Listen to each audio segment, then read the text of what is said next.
नमस्कार आज आमे ओडिशा बीएड एंट्रांस परीक्षार सेक्शन 1 को नहीं कथा हेबा आ सेथिरे केमिति गोटे बढ़िया स्कोर करी हबो तार गोटे पक्का स्ट्रैटेजी विषय जानिबा। तेबे चलंतु आरंभ करिबा। केबे भाबिछंती जे परीक्षा निजे ही पास करिबार सबुठु बड़ सिक्रेट लुचेई रखी थाए। हाँ, आज आमे सेई रहस्य को ही खोलिबा, परीक्षार पैटर्न भितरे ही सफलतार रास्ता बाहर करिबा। आउ देखंतु एही जो स्ट्रैटेजी विषय रे आमे कथा हेउछु एटा किछि मनगढ़ा कथा नहे। यह पूरापूरी गत 3 वर्षर क्वेश्चन पेपर को एनालिसिस करी बाहर करा जायछि, माने पूरा डेटा ड्रिवन। सेथिपाई तो यह एते इफेक्टिव। तेबे आम टार्गेट कोन? टार्गेट हेउछि 40 रु 35 प्लस, हाँ 35 रु अधिक। एई नंबरटा को भलो भाबरे मने रखंतु, कारण आमर पूरा प्लानिंग एई टार्गेट को आखि आगरे रखिके ही हेबो। ठीक अछि, तेबे चलंतु आगु को बढ़िबा। सभा प्रथमे आमे परीक्षार पूरा ब्लूप्रिंटटा को बुझिबाकू चेष्टा करिबा, माने एहार स्ट्रक्चरटा केमिति ताको टिके भलरे देखिनेबा। देखंतु एई सेक्शन 1 रे अछि मोट 40 मार्क, आउ एटा पूरापूरी 4टा भागरे बंटा हेछि। सबुठु भलो कथा हला प्रत्येक भागर मार्क समान। इंग्लिश पाई 10, जनरल अवेयरनेस पाई 10, रीजनिंग पाई 10 आउ टीचिंग एप्टीट्यूड पाई भी 10 मार्क, पूरा बैलेंस्ड। हौ तेबे एबे आसंतु सबुठु इंटरेस्टिंग पार्ट को आमे पुराना प्रश्नपत्र को डिकोड करिबा। देखंतु स्मार्ट स्टडी रो माने ही सेया, सबु पढ़िबानी केवल सेई जिनिस पढ़िबा जहा परीक्षा रे बारंबार आसुछि। तेबे आसंतु देखिबा से हाई फ्रिक्वेंसी टॉपिक गुडी को कोन कोन। प्रथमे इंग्लिश। एठी सबुठु बड़ सुवर्ण सुजोग हेउछि रीडिंग कॉम्प्रिहेंशन बा पैसेज। काहे कि जानिछंती? कारण एकाथरे 5 रु 7 मार्क एठु ही आसी जाए। आउ सबुठु मजा कथा हला जो सिनोनिम्स और एंटोनिम्स आसे सेगुडा कभी पैसेज भितरु ही पचरा जाए। ता माने गोटिए जिनिसकु भलो भाबरे प्रैक्टिस कले एकाथरे अनेक मार्क्स सिक्योर हेजिबो। एबे आसीबा जनरल अवेयरनेस को। हाँ, मु जानिछि एटा गोटे बहुत बड़ समुद्र भली लागे, किंतु डरिबार किछि नाही। आमो एनालिसिस कहूछि किछि टॉपिक अछि जहा परीक्षा पाई फेवरेट, जेमति कि भारतीय संविधान। एथरु तो 2 रु 3टा प्रश्न ग्यारंटी आसीबो।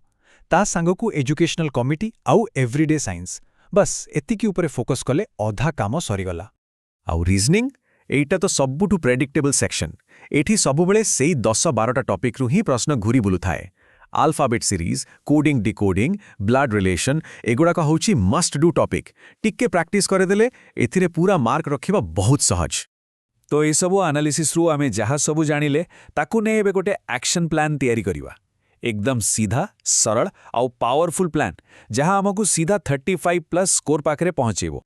एई जो टेबल देखुचंती एइटा ही हेउची हमरो पूरा डिस्कशन रो सार। आम 35 प्लस स्कोर रो ब्लूप्रिंट मने रखंतु।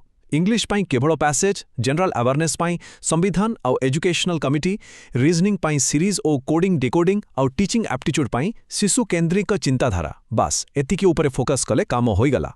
एबे आसंतु हमरो सीक्रेट वेपन विषय कथा हेबा, आउ सेटा होची टीचिंग एप्टीट्यूड। एटा एमिति गोटे सेक्शन जोथिरे आराम से 10 रु 10 रखी हबो। एहाकु सहज विजय काहे कि कुआ जाए, चलंतु बुझिबा। देखंतु एथिरे भलो स्कोर करिवार गोटिए ही मूलमंत्र अछि। जणे भलो शिक्षक भली चिंता करिवाकू पड़िबो। बास जेतेबेले भी कोनोसी प्रश्न आसीबो निजकू सही परिस्थिति रे जणे आदर्श शिक्षक भाबरे रखी उत्तर खोजंतु। एही देखंतु एठी पूरा क्लियर हे जिवो कोन करिवा उचित आउ कोन नुहे।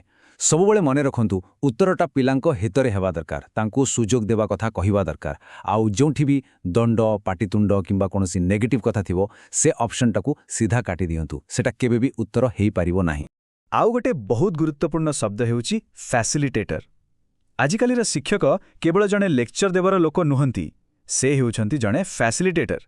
माने से पिलामानंकु शिखिबा पाई बाट देखंती, सहाय्य करंती, परिवेश सृष्टि करंती। एई कॉन्सेप्टा को बुझीगले टीचिंग एप्टीट्यूड रो अधा प्रश्न आपे आपे सॉल्व हेजिबो। तेबे शेषरे कथा एतिकी, खाली कठिन परिश्रम कले हबनी, स्मार्ट वर्क करिवाकू पड़िबो। आउ एई जो ब्लूप्रिंट विषय आमे आलोचना कले सेइटा ही हेउची स्मार्ट वर्क करिवार सबुठु भलो रास्ता। तेबे एबे तो ब्लूप्रिंट पूरा सामना रे अछि, रास्ता भी पूरा सफा। एबे प्रश्न हेउची एई सबु हाई यील्ड टॉपिक भितरु केउटाकू प्रथमे टार्गेट करा जिवो। एबे प्लानिंग आरंभ करिवार समय।